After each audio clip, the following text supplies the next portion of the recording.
But let me tell you something. I learned 3 very important lessons that day. Number 1, I learned if you persist, some people are going to respond positively. So if you're thinking about any kind of business, you persist. That's the reason I was able to do what I was able to do. Second lesson I learned, okay, is that if you don't listen to people's negativity, you can succeed. I'm sure they swore at us, but we didn't know the English swear language words. So they couldn't deter us. Why? Because we couldn't listen to it. Especially right now in real estate, there's been a big lawsuit and all that happening in real estate. Agents are, oh my God, the world is falling apart. I've been doing it for 40 years. I've seen this ups and downs. Here's what I said to people. I was on a webinar the other day. I said, listen, here's what you got to do. You need to change 2 things. Number 1, your mindset. This is not a problem. You have to look at it as an opportunity. Right. Number 2, you have to change just the system, the procedure.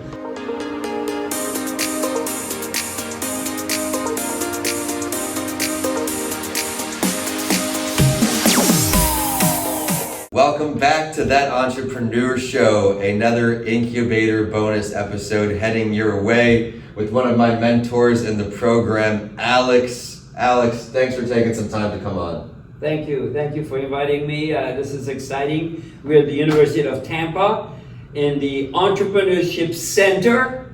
And I used to joke with people, I couldn't even spell entrepreneur now, and I is one, you know? He's been incredible to me, and you will get to meet some other advisors and mentors throughout this series. If you've missed any of the awesome work these entrepreneurs have been doing in the center, go down to the episode description, check out some of the awesome testimonials. They've been from all businesses all over the world, located in Tampa, but doing business everywhere. Alex, like every other person in this building, has some kind of entrepreneurial tendencies. Alex, we'll go back in time a little bit. When you first started working, what attracted you to being on your own opposed to a 9-to-5? Well, you really got to go back to the beginning where I was born in Hungary and I came here to this country. Well, actually I came to Canada. That's where my dad was. We had to escape the revolution when the Russians invaded. And a lot of people ask me why I do what I do. Well, we lived in a room that was like 12 by 12, no window, no bathroom, no running water for 7 years. And so, motivation has always been for me is to do better and not to go back to that, something like that. And I was so lucky to have my father, emigrate to Canada and able to get us out. But it took 7 years to get us out. It was very difficult to get out. And we actually arrived 1963, October 31st, which is Halloween. There's no Halloween in Hungary, so we didn't speak English or anything. So the first words I learned was trick or treat. That's so great. That's the first English words I learned. And so things went on, and I went to school, and I never liked school that much. I'm a certified DISC trainer, a personality trainer, so I'm a high D personality, which is a real driver. And actually the numbers that comes out, the letters comes out DIC. I always tell people spell it, don't say it. And being who I am, I always wanted to be rich. Remember that show used to be on TV, The Lifestyle of the Rich and Famous with Robin Leach, and I used to watch that sitting in my crummy apartment, broke, never having enough money, driving an old car. My first car was a 55 Chevy, all rusted out. And then, I didn't like school. I wasn't big on school because there was too many rules and all that. So I quit in grade 11 and I went out to work. And then, in 1973, something happened to me that shocked me really badly, which was my father died. And it was really shocked me because I only spent a little bit of time with him, And I was really hungry one night. The reason I'm telling you all this is because I became an entrepreneur by accident. It wasn't that I wanted to be, because I worked for other people. Right. And I went to a little restaurant, and the guy was pizza joint. He was making me some dinner. It was 2 o'clock in the morning. He said, "Hey, we're gonna have some wine." Italian guy. What we're gonna do is we're gonna play poker. And I said, "I don't play poker, but I had a lot of money. I just finished making a bunch of tips as a waiter." And they said, "Oh, we'll play." 8 o'clock in the morning, I go home, I said to my wife, "I think we own a restaurant."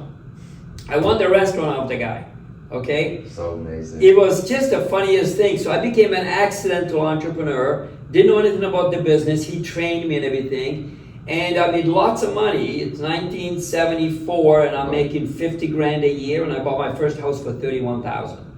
31,000. Yeah, that house is selling for 900 now, okay? So here I am as an entrepreneur, but I didn't have a formal education about entrepreneurship. That's what I love about the Load Center here, because we teach people about all the different facets.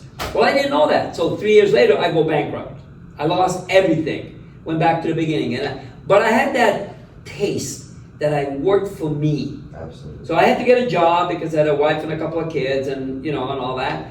So, and then I started to think about, how do I have my own business again? Right. Then I tried another business. I got into a trucking business through another friend of mine, We lost our money there too. So I usually tell people, that if you want to be an entrepreneur, you can talk to me because I've lost so much money, I know what not to do. You know what I mean? And so here, after that, I tried different businesses, and I had a jewelry business where I pierced ears, but I had these little containers in the drugstores, and people bought their earrings. I don't know if you ever seen those things. I had an ATM route. I had ATM machines and all that. I tried a lot of different things, and I made some money at some, and I failed at some of those things. I shouldn't say failed. I learned of those things. And then in 1983, somebody invited me to a seminar on real estate. And here I had a job, I had a good job as a salesman in a company. I had a wife and 3 kids. And the guy got me so excited in that seminar that I went home that night and I said to my wife, I'm getting into real estate, I'm gonna quit my job tomorrow. She was like, you're insane. I mean, you know nothing about real estate, you don't know anything, just because we live in a house. And I got into real estate.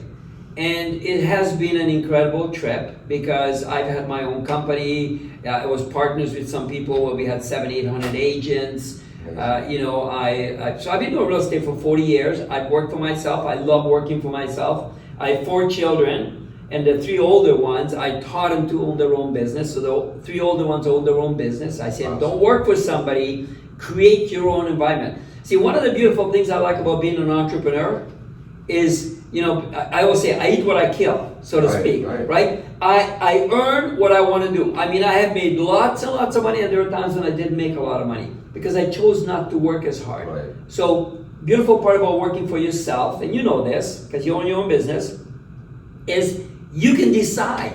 If I want to get up this morning I was up at 3 o'clock. I was so excited because I've got meetings with people today, and I was meeting you and some other people today here, and then I got a very important call later on, and I was so excited. My wife got up at 6 o'clock and she goes, what are you? I woke up and you were gone. Where did you go? I was just excited about all the things that are going to be happening. We're going to work on some new business ventures and things like that. So I'm driven, and I don't know if I said it or anything like that, but this year I'm turning 75. All right. And man, I've got so much energy. I got so much excitement in me, and my wife is my partner, and I love working with my wife. Some people say, how can you work with her? You see her all day, every day, at night, everything. I said, I wouldn't have it any other way. Amazing. Life is so short.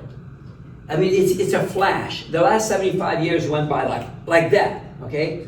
And when I look at that, I want to spend more and more time with the people I love.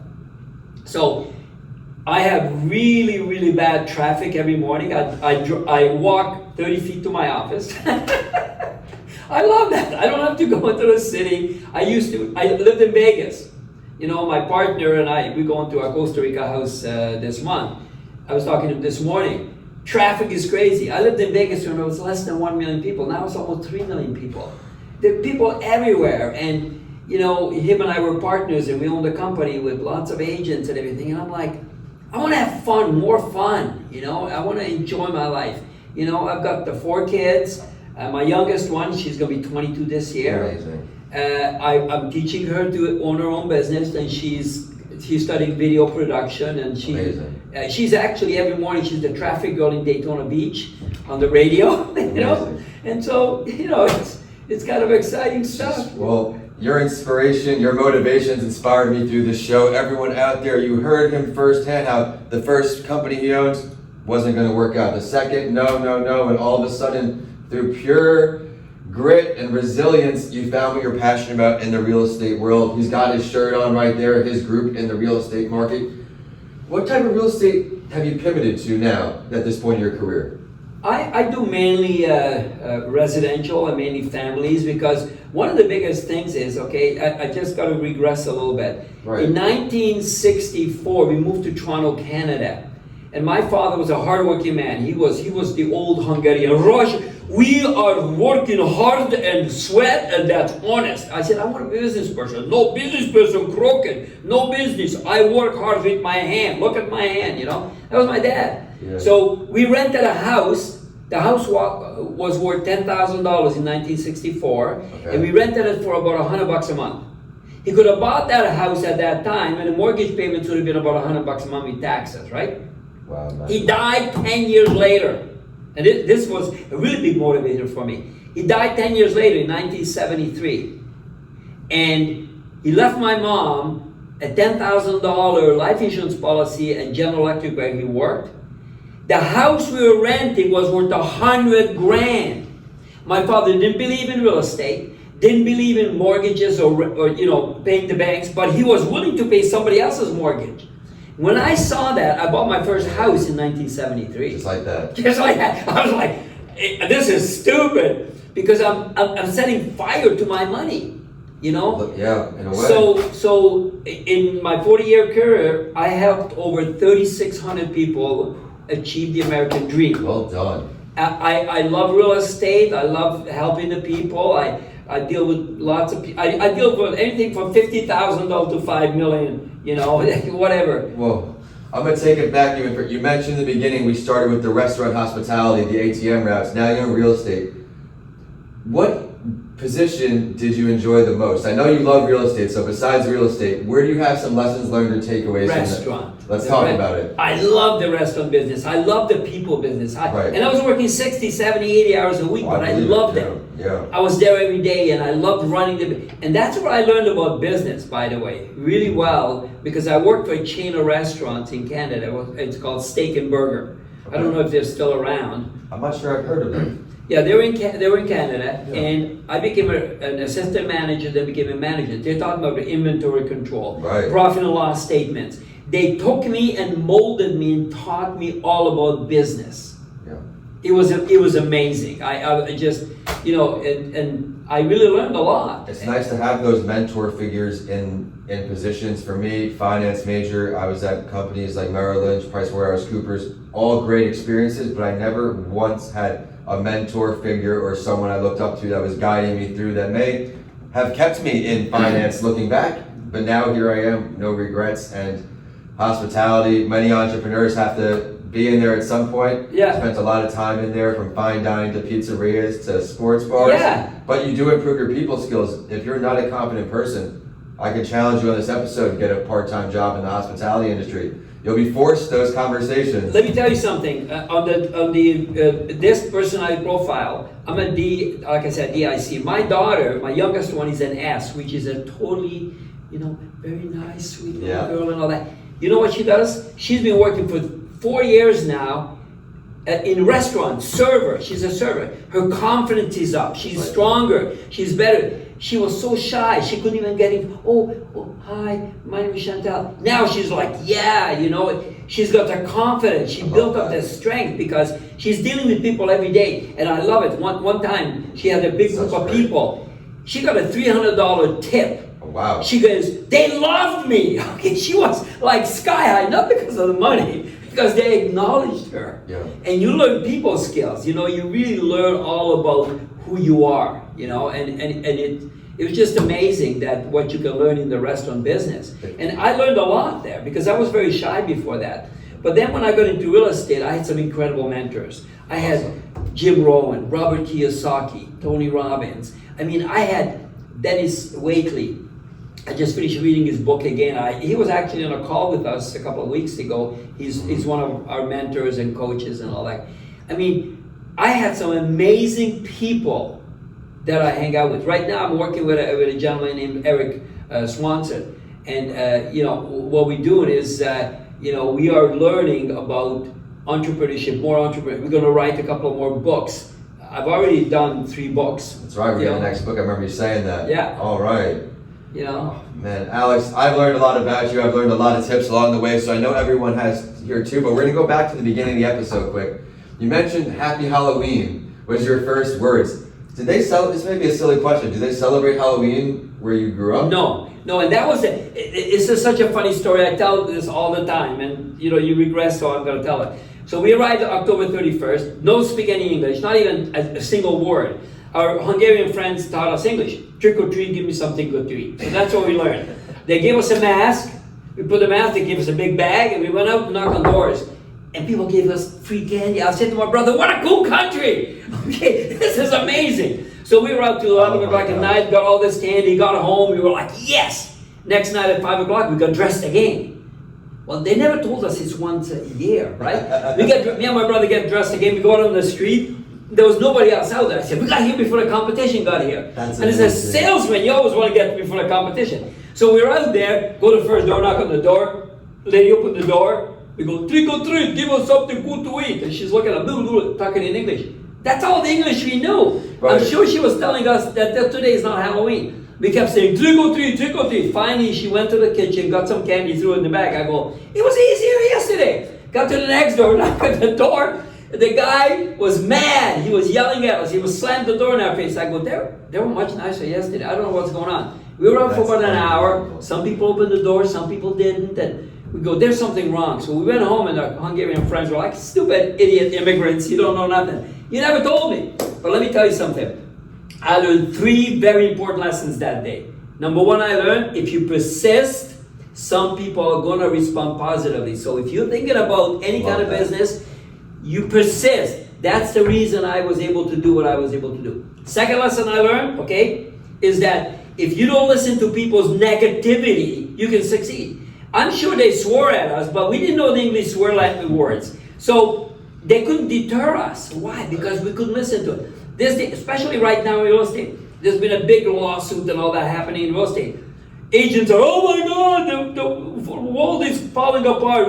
I've been doing it for 40 years. I've seen this ups and downs. Right. Here's what I said to people. I was on a webinar the other day. I said, listen, here's what you got to do. You need to change 2 things. Number 1, your mindset.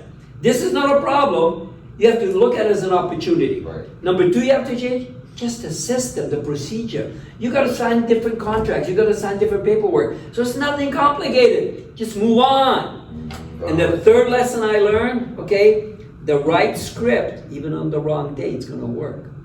I love that. So if you know what to say, if you know how to say it, doesn't matter, okay? So persistence, don't listen to negativity, and then just have the right things to say, the right skill, and man, you can succeed. Hey, I'm so glad we got a chance to do this. As the program winds down, we're making time for Alex. Thanks again for all the time and the effort you've given me over the year. The little talks I get to come into this mentor room and we just shoot it sometimes, just catch up, and sometimes he's giving me great tips, especially in sales and growing my podcast coaching business. Alex, where can we find you online? Where can we say hello?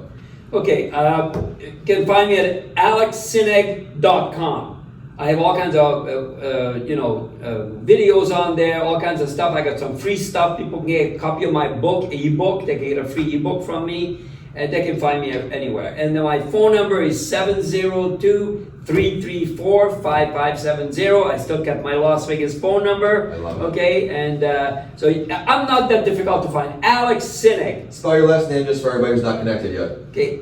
Szinegh is spelled Szinegh, and it's pronounced Szinegh. You think of a big egg with the word sin written in the middle of it. I love it. Well, thanks for sharing all this with our audience and everyone out there. Thanks for tuning in to another show. If you enjoyed this episode, be sure to subscribe to this YouTube channel at Vincent A. Lanci and the show at That Entrepreneur Show for more great entrepreneurs each and every week like we've done since the end of 2019.